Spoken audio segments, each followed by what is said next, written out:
Welcome back to the Win with Dice podcast, a podcast featuring members of the Win with Dice team. I'm Calvin, and I'm joined here by Ramon. Hey guys, giant robots, laser beams, and Calvin killed a PC. A lot of things happened this weekend. Yeah, I was gonna say, we definitely dig giant robots. So for today's episode, we're gonna go over the Lancer stream we just did, and I'm gonna talk about a game that I also ran this weekend. Of course, this podcast is just about our experiences running tabletop RPGs, GMing, DMing, whatever you want to call it. And hopefully we're able to pass along some things that we might have picked up on and just make it more comfortable to hop on the other side of the screen anytime you want. Yeah. Give that old good DM advice. Yeah. If not advice, at least make it seem more relatable, because I think a lot of people see it as this mystical thing where you have to know every single detail about everything, and you sort of do, you sort of don't. I mean, you just have to go in there and have fun. Yeah, and you learn a lot of stuff from osmosis, man. It's just kind of like doing the stuff, and your players also are reading the rules. Like everyone's. And as long as everyone's having fun, who cares if you got the rules wrong?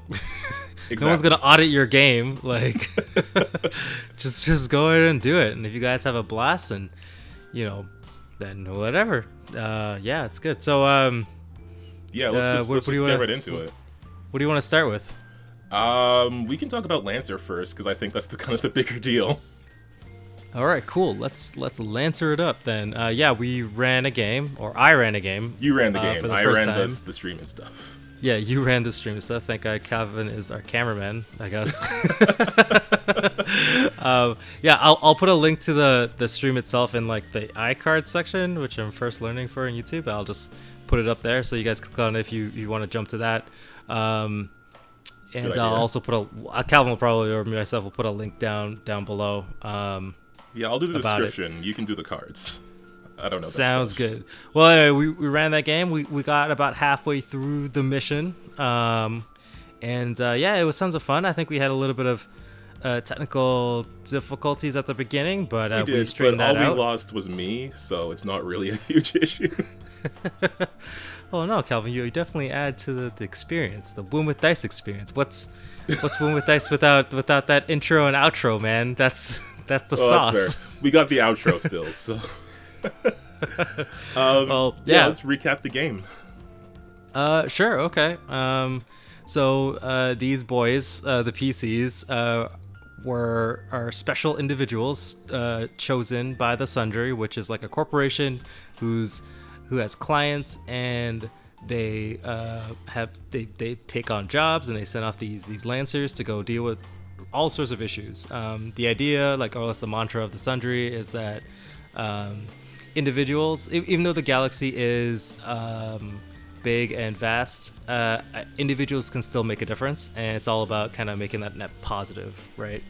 And so these guys are selected because of their talents, their skills, but also they're I should have put this up, but they're also for their statistical abnormalities, as in their luck, because they're lucky. So, based on their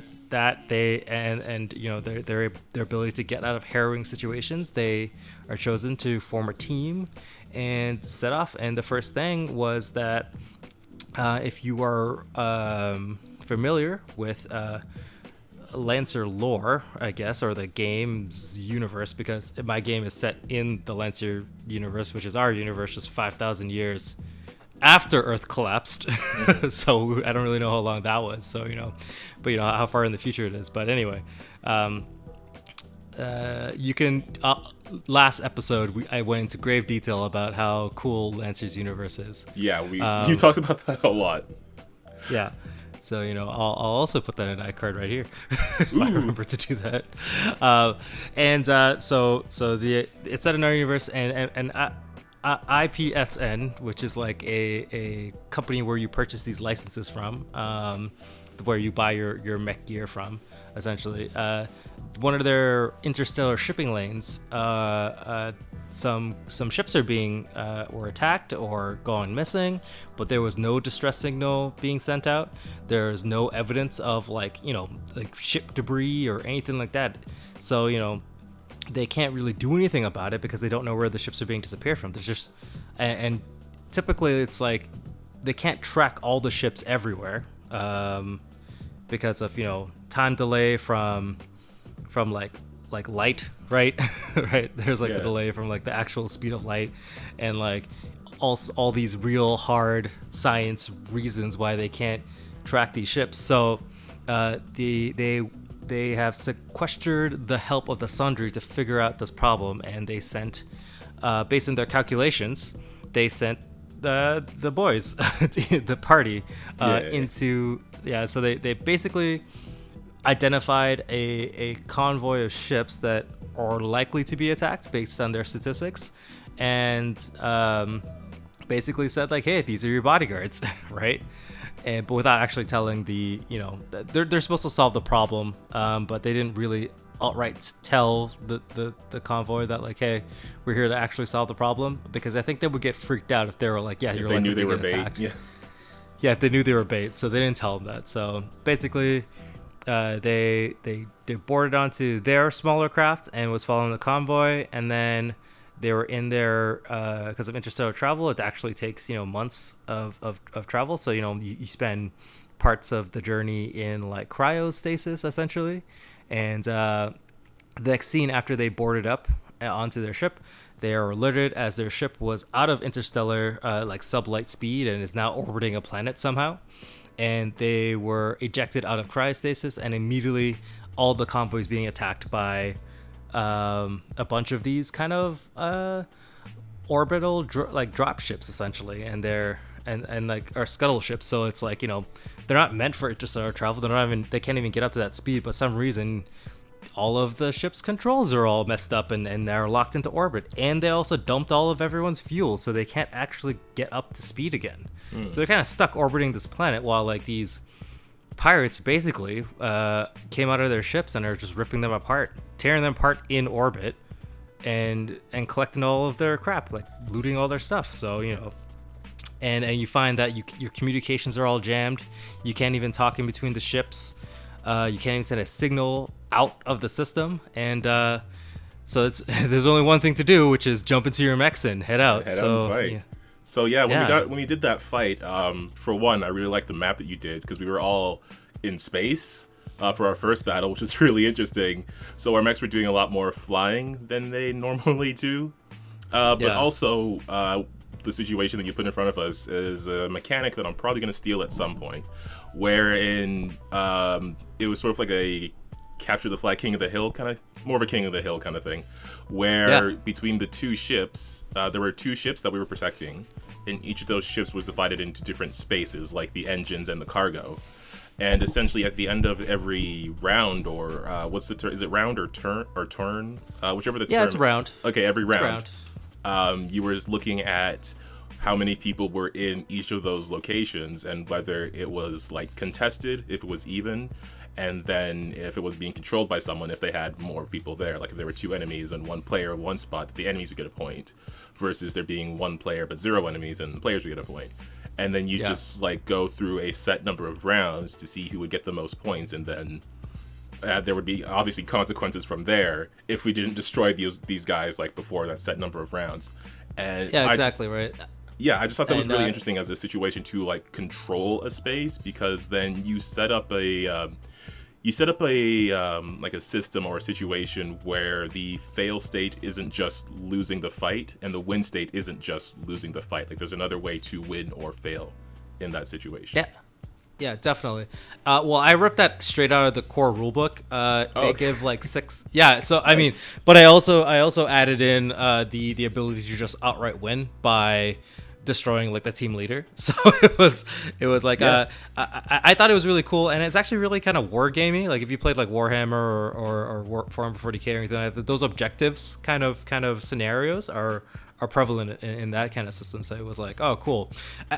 But I also like that it added it added the complexity I needed to feel like they weren't there to kill everybody. They were there to rip apart the ship, and anybody who got in their way would just get like, ejected or dismantled in orbit, right? So it's like I specifically wanted, I had the idea of like because I think I read in the core rulebook in their fluff that pirates, like if you think about like a pirate in space, it's like, it takes a lot of resources to actually catch a ship in sublight. Like you have to be going like a specific trajectory and meet at a certain point, and even then it's like you're passing each other like so fast that you either have to be faster than them, right, or you have to slow them down, right? So I had to think about like if I was actually going to use pirates, like how would they feasibly do this? And I was like, well, okay, maybe instead of them meeting somebody in near sublight speed, they just stop them from sublight speed using electronic warfare and bring them to a place where they can tear them apart, right? Like that seems like a perfectly good solution for pirating. But anyway, like that. So I wanted the objectives to be like, no, you have to protect the ships, not kill everybody, right? Because it's not like, oh, you kill all the pirates, because it's like that's not the way I wanted it to be. And also like the pirates are actually really hard to kill, because I chose the NPCs for that encounter was the Hornet. I like to call them like the Hornet class chassis or whatever, because it's like the mech. So it's like they have an innate ability, just like if the Hornet, if your enemy lands a hit on the Hornet just gets to ignore it for free. Like a reactive dodge. Yeah. Basically, they're so fast and they're so nimble that even if you score a hit the first time per round, it misses. Yeah, it was getting pretty rough on that left ship, so, especially because of that ability. Oh yeah, totally. But we all don't have the power and forethought of the almighty magenta orangutan. Jeez, magenta orangutan, just so incredibly powerful that right. Pretty much all we need to do is just let him do his thing. The only time a battle went on was when he couldn't get immediately involved. Yeah, which is hilarious. Or like he misses. I mean, Steven can miss, right? But we'll talk about that later in the other in the rest of the encounter. So, the encounter they start. All these dudes are flying around, impairing everybody. They're not doing too much damage, but they're really making it hard for the PCs to really retaliate, which I think was like, smart, because they're not like, it doesn't matter if they're not trying to kill everybody, because it doesn't matter if they can't get out of the system, right? Yeah, like they're stuck here, and they could just come back and just keep ripping their ship apart and keep stealing stuff, right? Because they're all out of fuel, they can't get out of the system. They're basically you guys can barely even get out of the orbit of the planet, right? Mm-hmm. So that's so these, it was more or less like, can the PCs do enough damage so that they get those objective points and win, or when the enemy's leader reveals themselves, like actually enters the fight, which I use a witch, which in the terms of Lancer, like people actually play, like witches are like super dangerous because they're able to like use all this electric warfare to like overheat your mech and make your mech like basically just take you out of the fight, or make your mech explode because your reactor goes haywire and explode, right? So they're super scary, super dangerous. You ejected somebody in that fight. Yes, and I also added in the. I didn't know how easy the fight would be, so but I made sure that like the pirates, like being like the pirate template, I added to pretty much all of the enemies because they are pirates, right? Yeah. So in that case, they also have like an optional trait where it's like prying claws, where they're able to, as a full action, you have to make a hull save, or you just get ejected out of the mech. Which then I was like, okay, if someone gets ejected out of their mech and you guys are in orbit, the mech just starts moving away. You guys just start splitting apart because technically everyone's moving, right? Yeah. So I was like, yeah, man, good luck. People could have died. I chose to use that ability sparingly, only in opportunities where, the Hornets were being engaged in melee. Like the next option would just be like, eject them. If they stuck around and were trying to, if you guys didn't kill the Hornet in melee, I would have ejected you out of your cockpits, or attempt to. And that instantly turned like, oh, okay, I can see why these guys are successful. Because before, I think Steven made a comment of like, oh, well, man, these guys are dropping like flies because, you know, he has a bunch of reliable damage, right? It's just stuff that just ignores their dodging capabilities. But he's like, man, these guys are dying like flies. Like, what are they doing? It's like, well, because they have the ability to eject you out of the cockpit as long as they get in the right opportunity to do so, right? But the map was pretty big, so and you guys actually had the advantage of being close to the objective because it was like the first encounter. I wanted to be complicated and a little risky and a little bit of danger, but it's still skewed in your favor. So I put the objectives physically closer to you guys. So, you know, they were using their boosts and stuff all the time to try and get into position to make sure that, you know, you weren't scoring more points than them, and they were still kind of in the fight. And it was actually even for the entire game. I think the game ended round 3, and the score was like 5-5 or something, or 3-3 or something like that. It was just, you guys are neck and neck. But then, you know, good old Magenta Orangutan showed up and spot the enemy hacker, and he managed to, I think he rolled like I think he almost crit or something like that. Like, based on all of the difficulties and accuracies, he ended up hitting. And he had a Cyclone Pulse rifle, which did like, I don't know, it was like 3d6 plus something maybe. He did like 15 damage and then basically kill that thing outright. Which was hilarious to everybody. Yeah. Really, really great party composition we've got here. Yeah, no, I think it's cool.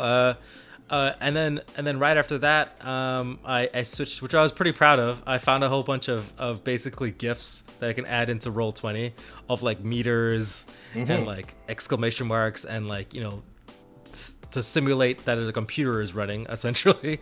And I put it in front of like a ship, like layout. So so each of those screens. So if you guys have watched the stream, you know this, but there was a point where we were inside the ship and there were like a bunch of screens going off. So each of those was a GIF.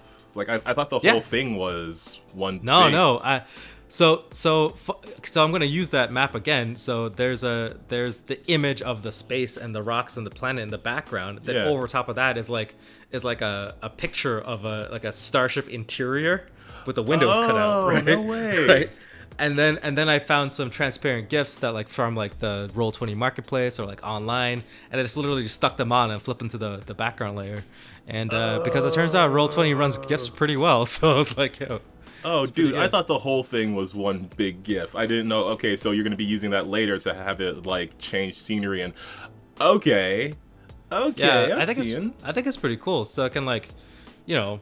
And I don't know if you noticed, but because of all the flashing stuff, all the GIFs, there's I can remove them, right? So like when 1 second, my cat's here. Yep. Cat break.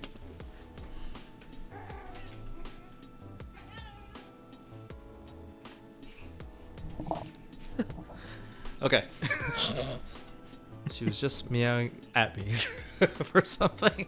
You wanted attention. So, yeah, she wants attention. Maybe I'll send you a picture. You show everybody my cat. Sure. Yeah, so, you know, as one of the players made some narrative rolls, because after the fight, you guys were trying to take back control of your ship so you can break orbit. He was able to take back control with his hacker powers. I think I said, like, he busted out his double keyboards and his like VR visor, and he's just like going at it because, you know, space hacking. So then, you know, I actually took the GIFs. I flipped the GIFs off into the GM layer as like, I was like, okay, as you like take all these blips going on, there's only one blip left, and I was like, that's where you need to go. Oh wow. I don't know if I picked up on that. I'm gonna have to rewatch the video now because I was so distracted doing everything else. I probably missed that. I know. Well, I hope it panned out. I think it did, if I remember back when I was scrubbing through it. That's awesome, though. Yeah, so it was cool. And then one of our players had to make a piloting check because, you know, there's a bunch of it's like a Saturn-like planet, so lots of like dust, and there's lots of asteroids and moons and rocks that they have to navigate through. And he ended up rolling. I think he chose to do. Get somewhere quickly. I think he actually because it's like the first game and it's not that serious, but and because of the player before that rolled really well,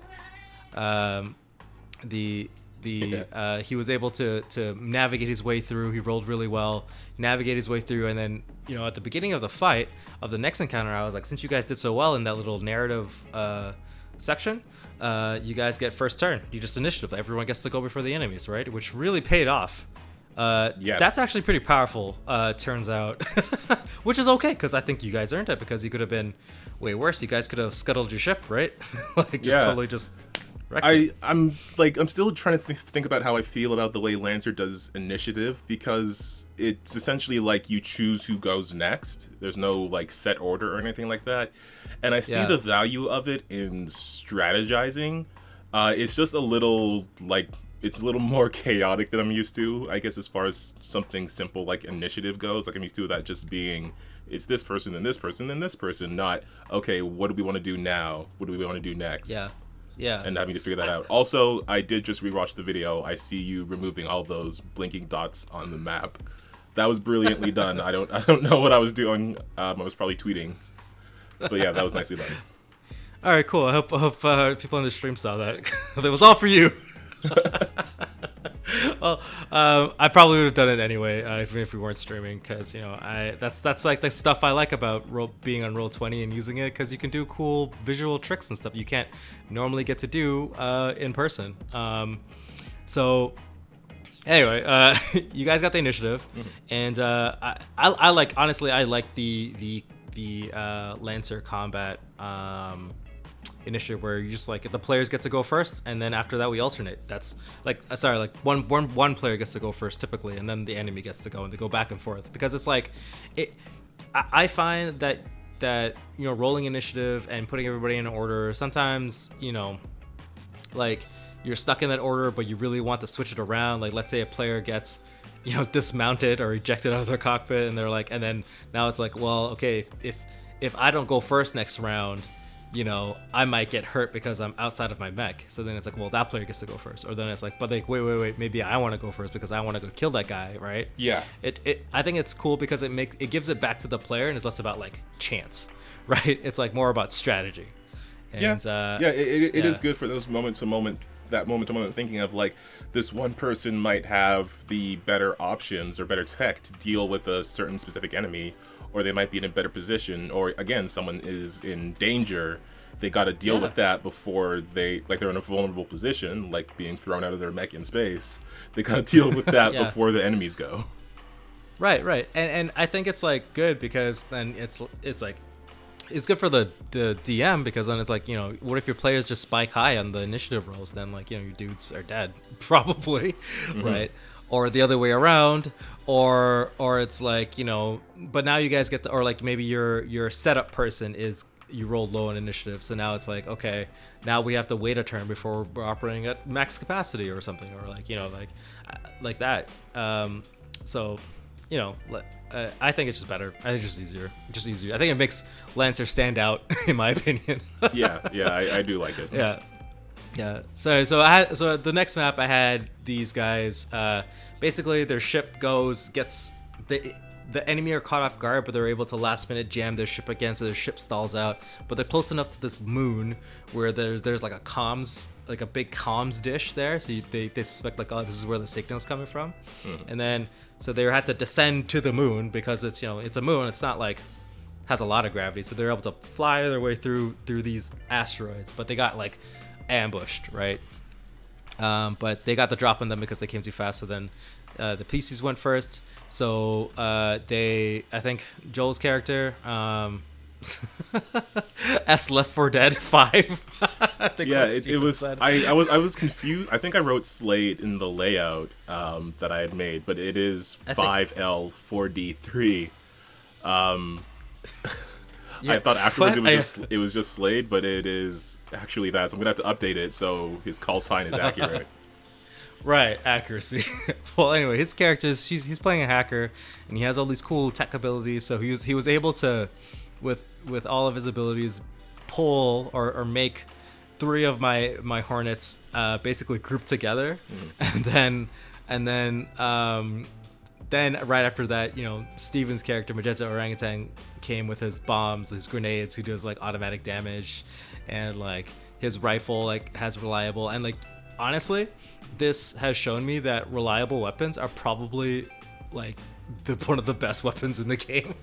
Yeah, I might have to do some stuff and make sure I think my shotgun's reliable. I don't remember, but yeah. It's not. It has threat. That's the trade-off. Oh, that was it. It has threat, but it doesn't. But reliable, I think it's amazing. And don't sleep on like the assault rifle. That's the GMS assault rifle. It's like arguably kind of powerful, even though it's so basic. Just because of that reliable 2 damage and it has 10 range, which is pretty long range in terms of Lancer, because you're moving 4, you're boosting for 4, and then you use an attack for like a 10. So that's like you have like 18 threat range with that weapon technically, and it's reliable too, so it doesn't matter if they have hard cover or whatever. You'll always, even if you miss, you'll always do 2 damage, and you're actually, even if you roll a 1 because it's a D6 weapon, you'll always do 2 damage. Yeah. So it's crazy. I think it's bonkers, man. But yeah, he went there and just blew up 2 dudes and shot the other 2 with the reliable, because they would automatically dodge out the way, but it didn't matter anyway because of reliable. And and then after that, it was just kind of like a cakewalk. You guys, you and Corey's character boosted down, and then it was the first time you guys actually fought people who could do damage to you, right? So I had these 2 aces, which is the NPC type. And they're basically just like, if you thought like a fighter jet, there's a fighter jet with legs. So they so they're able to move. They move relatively. They don't move that fast. I think they only move 5, which is surprising. The Hornets move 6, so the Hornets are actually faster. But they have missiles that are like an area of effect, so they're burst 1, and it's also seeking and smart. So it's like in the asteroid field, I didn't actually need line of sight. I could just stayed behind like a rock or something. And yeah, those guys need to stay away. Yeah, but it was really fun to kind of zip around, and they had like a reaction ability that allows me to, like, if an attack hits them, they have an ability to dodge out the way and move and fly 6 spaces and negate the damage. So so I thought it was really, really hilarious when it was like, oh, I need to fly. Like, someone hit me. I think it was Steven hit me with his Cyclone Pulse Rifle, but I immediately was like, I used my reaction and I dodged out the way, and Steven like, that guy has a god. That was like the running joke. Yeah. Like, Steven was like, whatever god you have, prepare to say hello to him or something like that. And then when that guy managed to survive, he's like, oh, he actually does have a god. Yeah, that guy actually does have a god, and he cares about him. Which is funny. And I think one of the characters, one of the players, Corey, his mech, he just kept rolling a lot of low rolls. He kept missing. At one point, he fired his gun like 3 times, trying to kill one dude. Yeah, I don't know. Corey has the worst luck with rolls out of any one person I have ever seen. Yeah, it is. Yeah. I don't know how, because he's really good at like strategizing in games and stuff. But yeah, those rolls are just always. I don't know. He has really bad luck with rolls. Yeah, it's hilarious. Like I wish I had stats. I wish Roll20 recorded stats for players on like, well, how much ones did this person roll. Corey would probably win the entire time. But yeah, so then you guys did it eventually. Yeah, Corey, I think Corey got the last kill on that one of the dudes, and you got an attack off of one of the dudes, and it was fine. You guys descended immediately. I think I gave you guys like 1 round of like, okay, you can use your repairs or whatever to regain HP. And you guys touched down onto the moon. It was defended by these big, giant kind of laser turrets. They didn't have like range, but they had lots of damage. These plasma turrets. They really did. Yeah. So the whole thing was, well, you have to take out the turrets, or the scenario was. You had to take out the turrets, or you had to find the witch who was controlling them and basically kill that guy. Yeah. But but there was like all these like buildings and stuff because it's like an abandoned comms station or whatever. So all these buildings and places to hide all over the place. So it became like this, cat and mouse thing. It's like yeah, that was because we tried to go like we for the most part tried to go straight for the guy. At least 3 of us did. Magenta was just setting up all the way at the back. But yeah, we were looking for this guy, and he kept hiding, and we kept getting very low rolls on our scans, which was... I kept rolling really high. You guys are rolling average. I was spiking 20s. Yeah, you got 20 like twice in a row at least once. Because I saw the guy's bonus, because it's our systems versus his agility. And I saw you get 20. He only has 1. Yeah, you got 21 twice. Twice in a row. Twice in a row. It was crazy. This guy was so hard to find. The witch had capabilities, like if I was able to use both my actions, but I needed to hide because, I had 3 Lancer goons chasing me down and 1 Lancer goon. Basically waiting till he can line a shot up and murder me. Exactly. But hiding is hilarious. Hiding, I think, is one of the more powerful mechanics in the game. Also, the witch was actually supposed to be at the back of the map, like starting back there, but I was like, okay, if I start back there and, Steven actually gets line of sight of me, like, there's nothing I can really do about it. He's probably going to kill me. Or at least in 2 shots, he's going to kill me for sure, right? Yeah. Even if he misses because he has reliable 5 and this thing only has 10 HP. So I'm like, I immediately started him just close enough, just in his center range. So, like, the witches have an ability to, like, basically make you blind and reduce your line of sight to you could only make attacks to opponents adjacent to you. And I had to do that immediately on Steven because Steven had like the longest range and the most powerful gun, and if you ever got a shot off, then it was over. Yeah. And to be fair, there were like moments. I always have like reserves, like I always have reinforcements in the reserve, but I didn't deploy them because I think I was kind of going based off of like the feel. Like if you guys were like walking through this, then I would be like, whatever, right? But I didn't need to deploy the reserves because you guys kept failing the search rolls, right? And I think if I put more in front of you, it wouldn't work out as well for everybody. So I was like, no, it's fine. Yeah, it was still like, because I know those cannons would do a lot of damage. So there was a moment where I kind of focused on one, but what I really wanted to do was like push my mech as hard as possible because I'm trying to make a grapple build here. So I'm thinking like, if we find this guy, I'm gonna go over there and I'm gonna grab him. But then he ended up being really close to one of the guns, which had already like prepared an action to fire. Like I was in a position where I was like, I had to push my mech even further, which is for sure gonna overheat it. I mean, I thought it was gonna overheat it. It was dangerously close to doing so. But it's like, we gotta grab this guy so we can shut the rest of these turrets down. So like, I'm overheating myself and going in the range of this turret. But it's like, I'm sure I'll live, or I hope I'll live. Right, and I set up the map so it was like this place was kind of built into like a little bit of like a canyon area.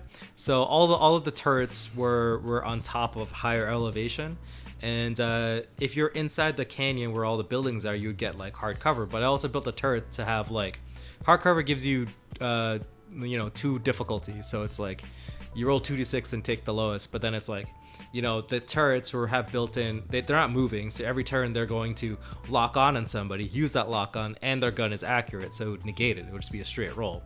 So, and I think it was smart for you guys to attack the turrets, like at least one of the turrets, because having 2 turrets on you at the same time is hard. And I think Joel's character, Slade, did a good job at jamming the turrets so they weren't able to fire or they weren't able to lock on. And he just kind of kept one at bay for a while with his like electronic warfare, while you and Corey's character tore apart one of essentially. Yeah. And eventually, you guys, again, you're able to. I think you landed the final blow. Yeah, on the thing. I don't remember if it was like I didn't succeed my grapple check. I remember that, but I did have my chain axe, which was reliable. Yeah. Thank goodness for reliable damage. Right. Oh no, there's also one part which I forgot where it was like the second time you guys found the goblin. And Steven, so you guys found the goblin. He showed back up. Then Steven was not blinded and had a shot ready, so he took it, right? And I was like, well, I guess this is over. Right? Like in my mind, I was like, they did it, right? But then he missed, and I was like, oh no. He fired and he missed. Right. He entirely missed. And then the encounter went on for another 20 minutes of playing whack-a-mole, trying to oh, there he is. And he disappeared again. Oh, there he is. And it disappeared again. Because it was hilarious because you guys couldn't find him. And then when you could find him, unfortunately, because of the whole way the mechanics worked, it was like he just went. He just took his turn. He just chose to go right after he was found. He went on the turn right after. And then he hit again. And it was just like... It was so fun. It was so fun and frustrating, I thought it was a successful encounter build because it was like, everyone got to, well, not everyone. I wish that I didn't roll so high. I wish I rolled more average, so it was a little bit more fair for you guys because I wanted somebody with a high sensor range or systems score to shine. I wanted some people who could do a lot of damage, or some people who could withstand a lot of damage, or tank or move fast enough or whatever to kind of get their I didn't really know the team makeup, right? I had like an idea, but I didn't actually know. I made all this stuff beforehand. Yeah. But I was thinking about okay, how do I challenge all the players in all the aspects? Like that's what I was thinking about. And I was pretty happy. Yeah. Yeah. So, I mean, yeah. I did. I gotta figure out some things for my character just because I want to see if I can make my grappling more effective. But at the same time, it was just like a really fun game. I do like how you mixed up the mechanics of it, bringing in the different kinds of fights and there's different kinds of enemies, like those turrets and that stupid Heidi bastard who just happened to be very good at hiding. Yeah. Oh yeah, go ahead. Oh, I was gonna say I also like the. I try to keep again. I might have mentioned this through all 20 of the podcasts so far or something like that. 21. In one of them, I probably mentioned something my idea of building bad guys and how the bad guys need to feel like an organized group and they need to have their own flavor. You know what I mean? I want them to it's if these guys are pirates, they have to feel like they're hard to catch. They hit really hard, or they hit in a way that you can't retaliate or mess them up, right? Because it's they're not a military group. They're not going in there to kill everybody. They're just kind of hitting hard, hitting fast, and getting the hell out of there, right? That's or making so it's they're tipping the odds in their favor, or they won't ever actually be successful. And I think for the enemy design and the encounters design, I think it worked out because I think that was a feeling you got. You guys are definitely annoyed. Yeah, we were. It's almost like that. Oh gosh, now I've forgotten his name. The guy in our other Pathfinder game in the pirate campaign, the one with all the traps. Oh, right, Falzor. Falzor, that was it. Yeah. Yeah, maybe I did lean a little Falzor into that one. Yeah. I imagine the pilot was Falzor. Yeah, the pilot was Falzor. He's just a smaller person. But yeah, no. I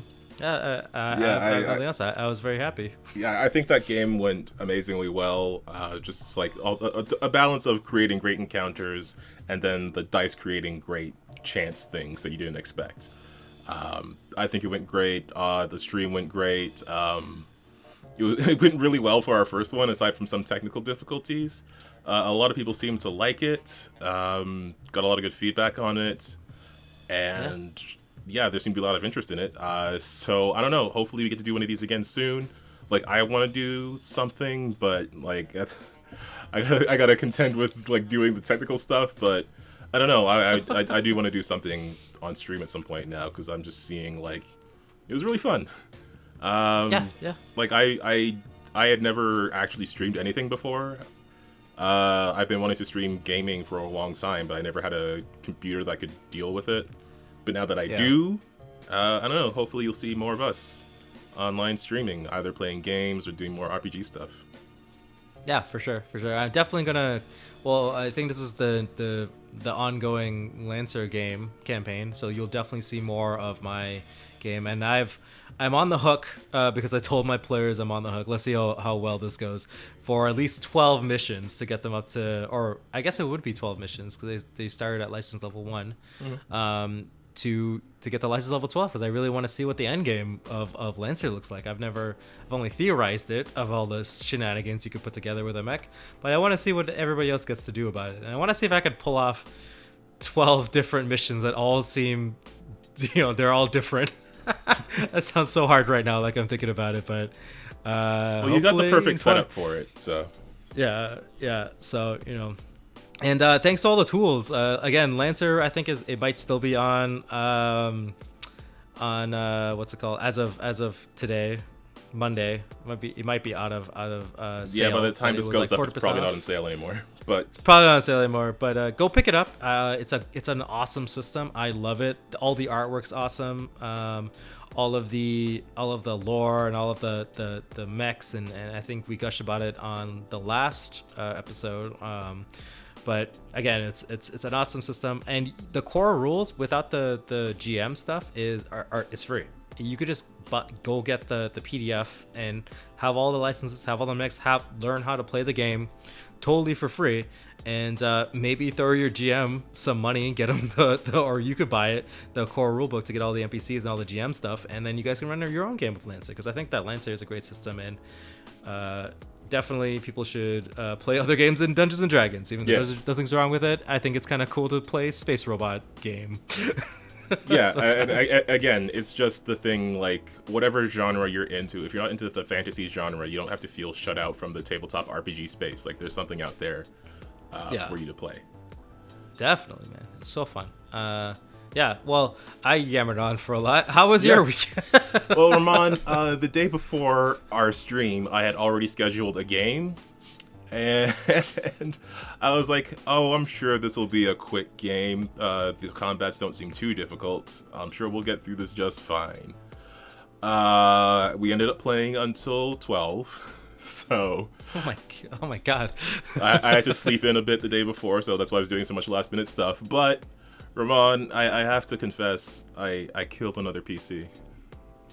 Hooray! Let's put another notch into your wall.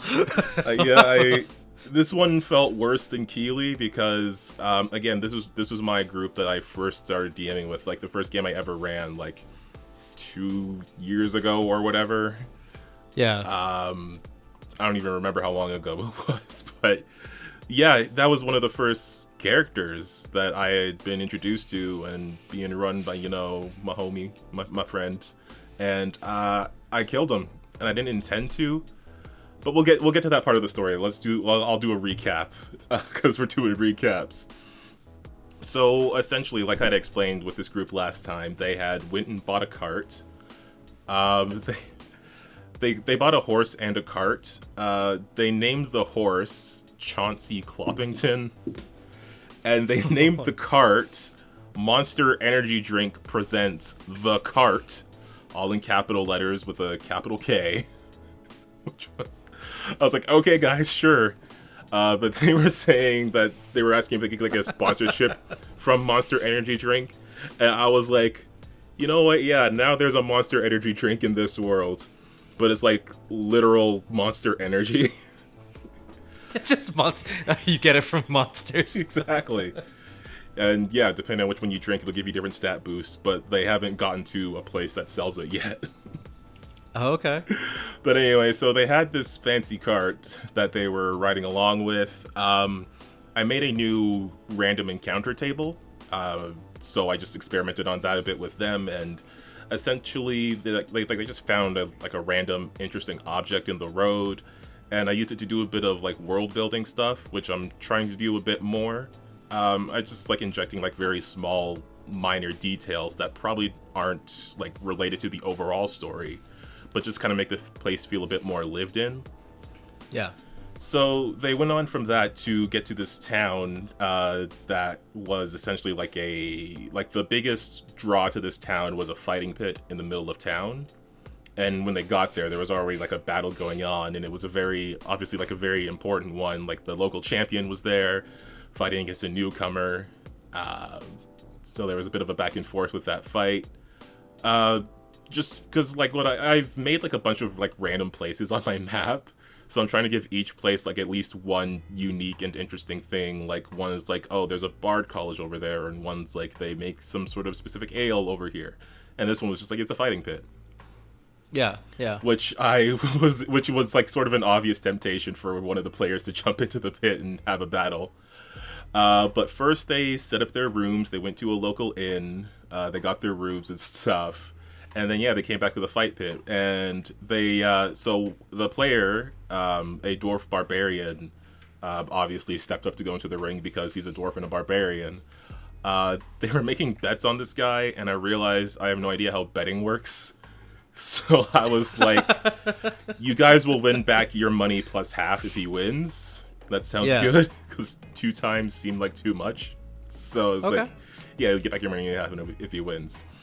So what I first threw up against him was just like a generic half-orc. He won the fight pretty handily. I put a little temptation there for him to go up against like the fighter champion.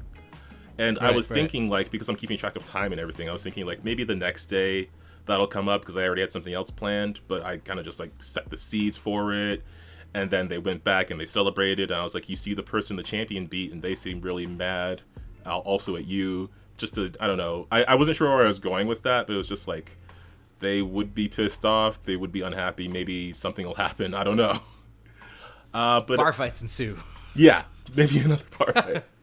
But at night, I brought up the actual plan I had for this, which was a bunch of kobolds. So... Okay, a bunch of kobolds appear in the bar, and it was like, hey, pretty much. I don't like the cut of your chip. No, they showed up and they were like raiding the town. I explained that they specifically seemed extremely bold for normal kobolds to just come to a town this populated. They're kobolds? Yes, exactly. Kobolds. Okay. So, basically they just came by, they stole stuff, and there was a bit of an encounter outside the bar at night. And I'm not sure if I'm going to regret this later, but I wanted to sort of increase PC motivation, so I had the kobolds kidnap the horse and take the cart. Oh my god, are you kidding me? You stole from them, Calvin, after they just named both those things? You monster. I thought they could beat them and get the stuff back. That's some more foreshadowing for the thing I already told you was going to happen. Oh no. So they pretty handily dealt with the kobolds, because they are very low level kobolds. They went and continued their rest, so they would have a full rest, which was fine by me. They want to get their spells back, no problemo. And then they went from there to go look for these things, and they came across a location that had sort of like a log bridge over a rushing river. And then oh no, Calvin, stop. And then, a bridge? Oh yeah. No. Oh yeah. And then on the other side of it there was like a cave entrance and stuff. So they were crossing the bridge. And no, it's like don't do it. Do whatever you do, don't cross the bridge. You might as well try swimming it. Yeah. Couple people went swimming, so I had them do like an acrobatics check to get across the bridge. At first, 2 people went across at the same time, so I had them roll a check with a higher DC, just because it was more difficult. One of them made it, the other one fell in. I had them roll a reflex save to avoid falling. They failed that, so they fell in the water. Luckily, the other players were there before they got too far washed away, so they got an assist on their check to get out. The other 2 moved one at a time. The last one, I think the dwarf fighter fell in. Yeah, it was him who had fallen in. But again, he was able to, because it's an athletics check to swim, so he was able to handle it and then climbed right out of the water. And I was like, that was a close one, but they were okay. So they came to a kobold mage who seemed like something of a leader, and with their perception checks, they were able to notice a couple more kobolds hiding out in the rocks with crossbows at the ready. So again, I was preparing for a fight. But instead, they did some negotiating, which I thought was... They just want their cart and their horse back. That was literally what they wanted. So, like with their diplomacy, they discovered that the kobolds had a new leader that they called the Dragon Lord. Oh no. But of course, in my world, like dragons haven't been around for centuries, so it was very confusing to some of them. Oh, cool. Oh, it's cool.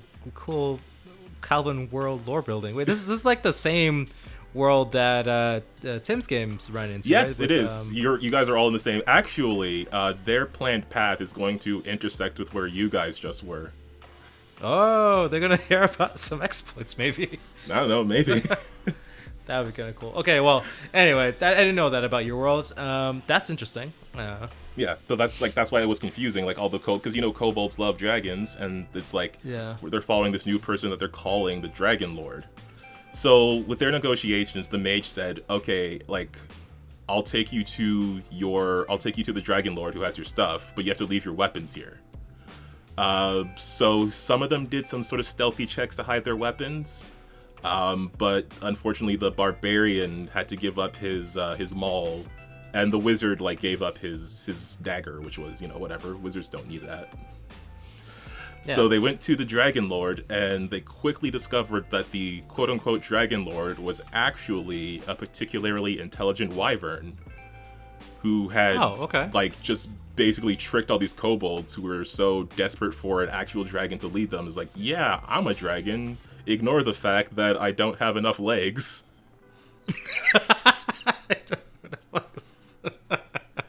So when they got to the quote-unquote Dragon Lord, they saw their horse and a couple other horses, and then they saw the wyvern just chomp into one of the horses and just gobble it down. So I gave them that bit of attention, and they decided to... I was thinking, are they going to go and fight? Because they're kind of low on weapons right now. What they did was have the wizard cast a mist spell, and then they bailed because they wanted to go get their stuff, which was taken by the kobolds and put in the cave. So they bailed, they ran all the way back to the cave, and then when they went in the cave, I had another encounter there with just a handful of kobolds and all the loot from town. Yeah. So they, again, fairly easily handled that. The kobolds were resistant to lightning because they were blue, and I just made them a bit more... they're not normally, like kobold mages are, they're high enough level for that. But these kobolds, I just made them a bit resistant to lightning. And one of the... Oh, yeah, that's totally fine. Yeah, one of the PCs had a shocker lizard as their pet. So he was feeling kind of rough, especially because kobolds like to use shocker lizards in their traps. So there was a very intense battle between that shocker lizard and one of the kobolds. Oh, okay. But as that fight was going on, because there were a couple different tiers of kobold, and one of the low tier ones was hiding in the back of the cave, and then they just took down the other ones. And I was thinking, this guy isn't gonna fight these players because he's not that's gonna get him killed. So I was trying to think of something more interesting to do with him.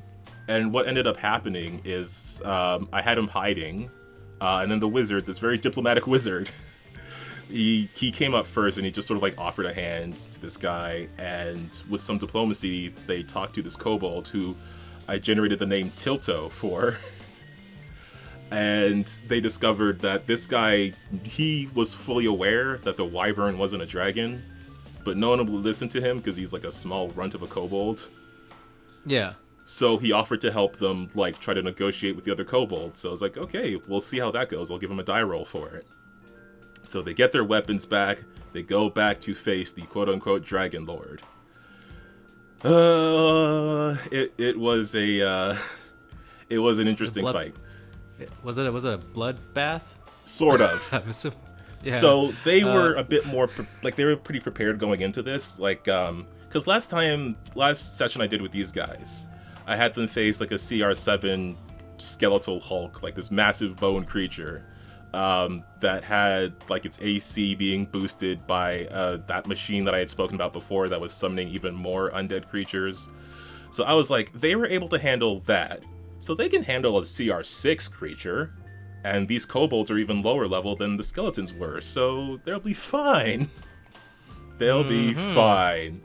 So I had Tilto do a charisma check. He failed. I was gonna see if I can maybe get him to get some of the kobolds there to go off in a different direction, but he got a 5, so it's like, I can't justify this in any way, so no, it just totally failed. But the wizard cast a magic weapon and enlarge on the dwarf barbarian, and then he just went straight for the wyvern. So the fight pretty much went like the dwarf is fighting the wyvern, and the rest of the party are handling the other kobolds. Yeah. And it started off like I thought they could handle it because the wizard also cast grease under the wyvern, which he managed to like stay on his feet and he could just fly out of it. But I was like, I don't know, that might be a bit of a problem for other characters. Gosh, Ramon, I like the dwarf was doing over 20 damage per turn. The wyvern wasn't gonna last. I thought they were gonna win. No, that's okay. They did win, right? In the end? Well, someone did. Okay. I rolled a crit for the wyvern, and it brought that, at that point in the fight, it brought the dwarf barbarian all the way down to 0 HP. And I think we explained how dying works in Pathfinder before? Like, yes, we must brought it up with Keely. Yeah, we probably did. So like again, like there's 4 levels of dying 1 to 4. When you get to 4, you die unless you have a feat or something specifically for it. But when you get crit damage that brings you down, you move immediately to dying 2.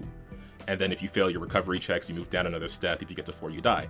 So I was like, okay, we'll deal with that in your turn. But my thinking was, they got a bunch of magic whatevers, and like, what are the odds? What are the odds that he's not going to get back up? Even though he's on dying 2, what are the odds? So we get to the point where he has to roll the check, and he rolled a 1. Yes. So, of course, because it's a crit fail on the check, he moves down 2 steps on the dying track. Oh, please tell me you took toughness. He must have took toughness or die hard. I think it's die hard, actually. I asked him directly, do you have the die hard feat? Because I had this moment of shock when I saw he rolled a 1, because I was like, okay, he'll roll this thing, and then other stuff will happen. I'm sure they're going to be fine. But then I saw that 1, and there's just this moment of, because I've been rolling the wyvern damage in these 2d12s, and then he rolled the crit, and I was like, I don't have enough dice for this. I'm gonna rummage through and get more dice. And I just had this moment of like, oh my god, I did it again. It's fine. So then he just died. Yeah, I'm pretty sure that's how your character and the first character Drake went out. Yeah, I think that's how Drake died as well. Crit off the top.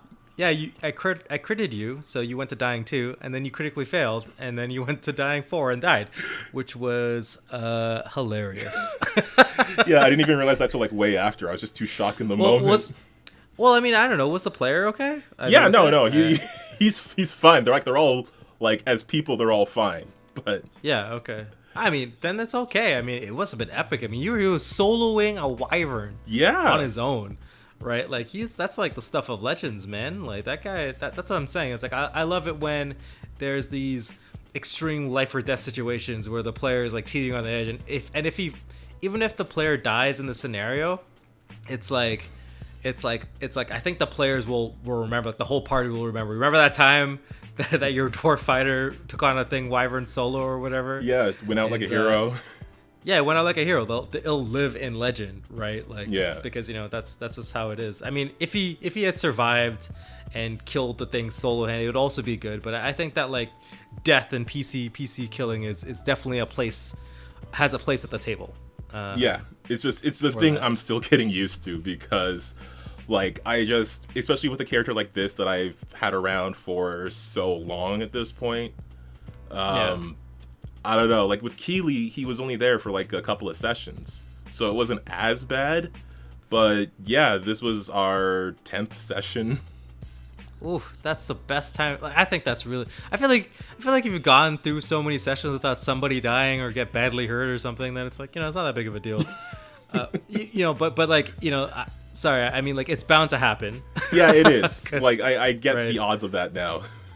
Yeah, but I think you can. I think the resurrection spell still works in that game. So, well, that's the thing though, is they didn't recover his body because the wyvern was still alive. Ooh. So, what had happened after was I think one of the kobolds had brought the wizard down to dying. Yeah. And the last thing he had said was "run." And then when the wyvern's turn came up, I just had him like fly up to a perch and say, "You should listen to your friend." And then I just had him chill there.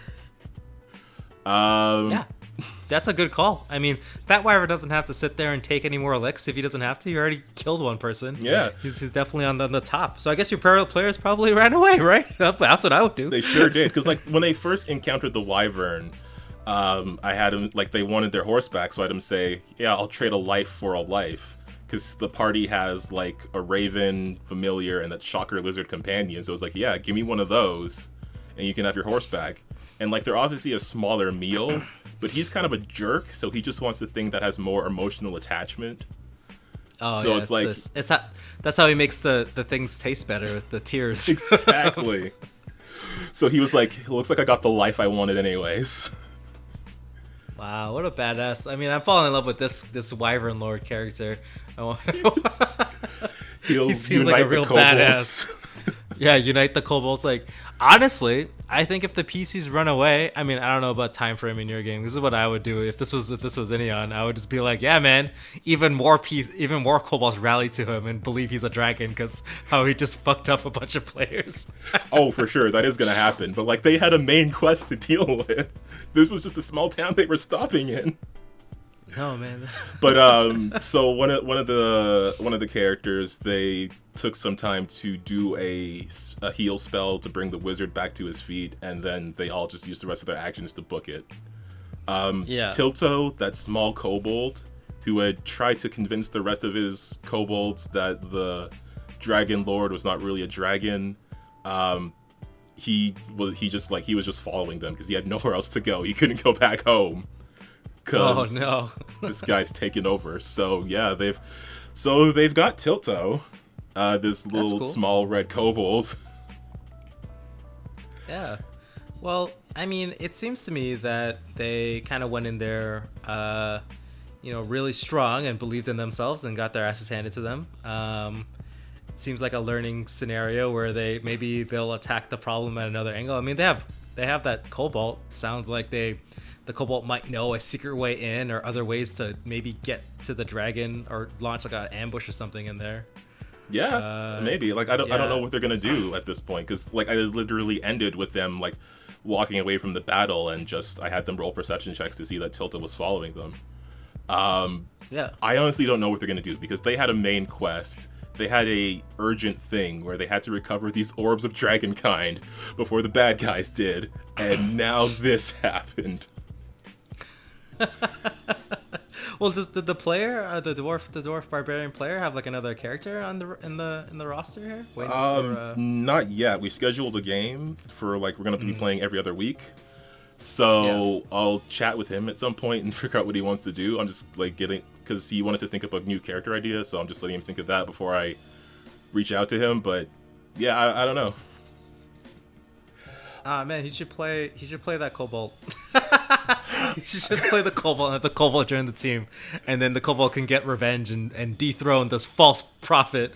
I was really tempted to suggest that, but I'll see what he wants to do. Yeah, I mean that's just me. I think that like if that happened to me, I would just be like, yes, I am Tilto. I'm Tilto. I am the kobold. I'm kind of hoping that either that happens or Tilto ends up being this party's Brima. I feel like you should just push the button. I feel like Tilto should be. I feel like he has a very good. If your players are watching this right now,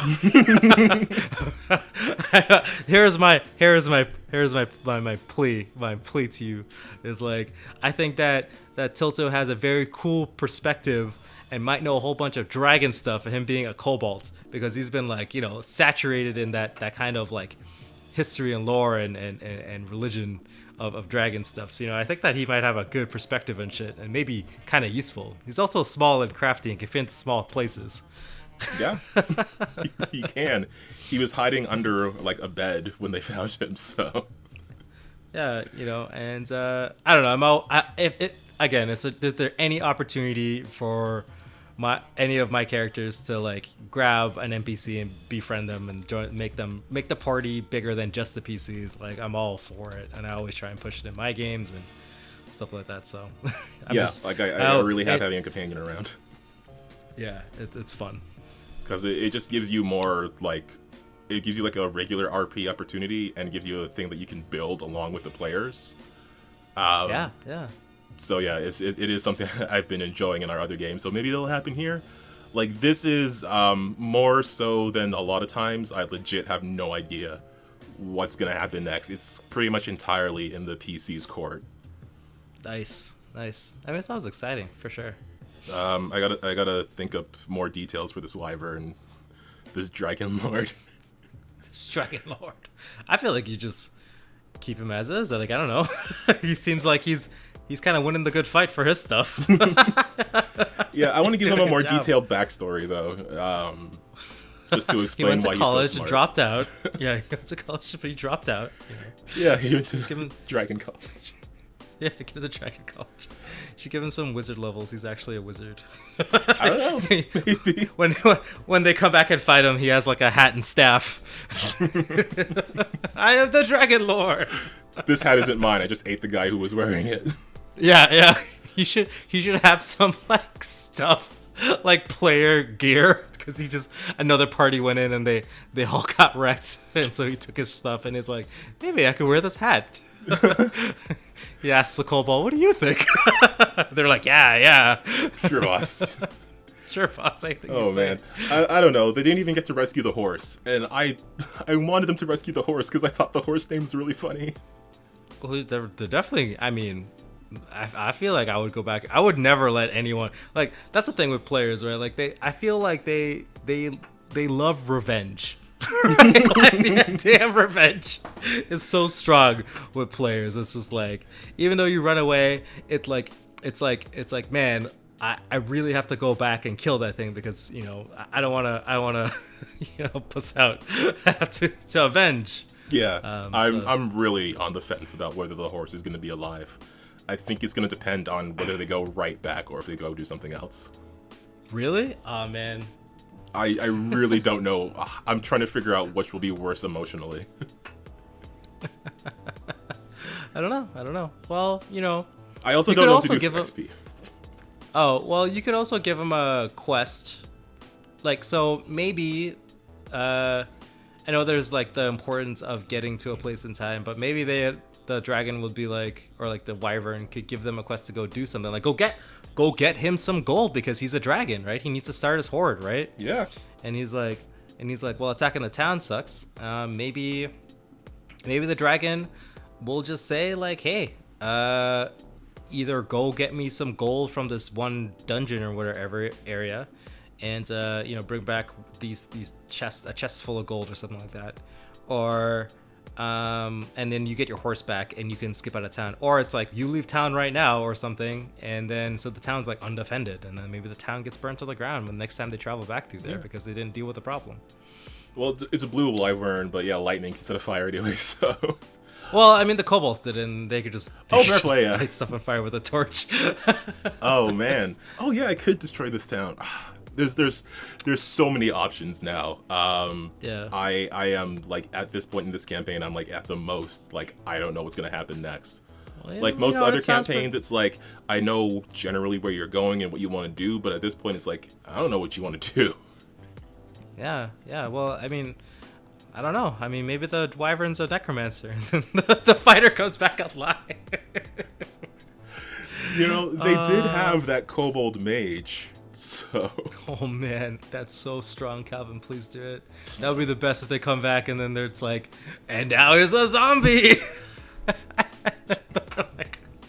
They're like, why would you do this to us? I don't know. I got ideas. Well, actually, no, because... I just remembered I already played that card. After the druid's first companion, this dinosaur died. when they went back to investigate that area for something else, I had the dinosaur come back, as well as every enemy they fought in the first session. They all came back as undead. Oh man. Okay. Cool. They all again. Could I do it again? I don't know. But yeah, well, 2 really great games this weekend. For sure. Cool. Well, we've been recording for a little bit, and I think Yes. maybe we should bring it to a close. Yeah, let's just do that. So, I don't know if we gave any good DM advice, but, play other games and don't be afraid to kill PCs. Oh, yeah, totally. By which I mean player Hilarious when it characters. happens. Yeah, I mean, I don't know.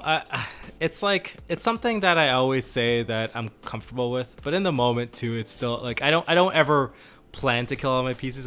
I must seem some sort of like maniacal person on the internet. I'm like, yes, kill them all. I want to win. But I often think that like the idea of like death and like it should be in your games. It should never be like, oh, you'll never kill my PC because you like them too much. I'm like, no way, man.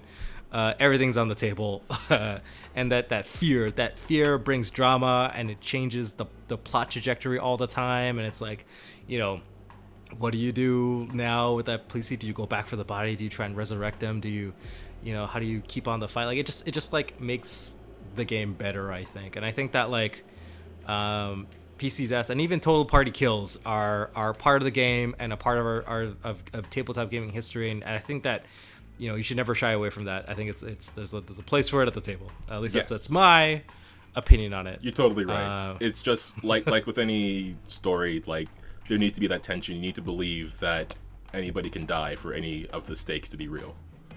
Yeah, for sure. And I think that's about it. So yeah, if you like this episode and if you want to see more from us, if you want to see more of our games, just be sure to subscribe to the channel and ring that bell, so you get a notification every time you upload something new here on the channel. Of course, you can also keep up with us on Twitter and Facebook at Win With Dice. You can also check out our website, winwithdice.ca, and just go there to see more artwork. I'm going to put up the tokens that we all made with retro minis. Yeah. I want to put images of those up on the site so people can get a better look at them. And also, of course, that thumbnail you made, which was awesome. Maybe I'll ask everybody for their player stats, and they can just send, and then you can just put it up. They just really Comcom prints out like a text file, so I'll see if I can get that from the players. You guys can check out their bills. Okay, yeah. And sure. so you can see. Maybe we'll just do a thing where we'll just keep updating the character sheets for the Lancer campaign, so you guys can follow along and see how cool everybody is. Yeah, that actually sounds really fun. We'll figure out something for that. I'll make a post about it. Yeah. But for now, I think this episode is ready to wrap up. Ramon, do you have anything else you want to say before we head off? No, I'm good. Well, then everybody should remember to keep on winning with wyverns and also winning with dice. We'll see you guys next week. All right, see you guys.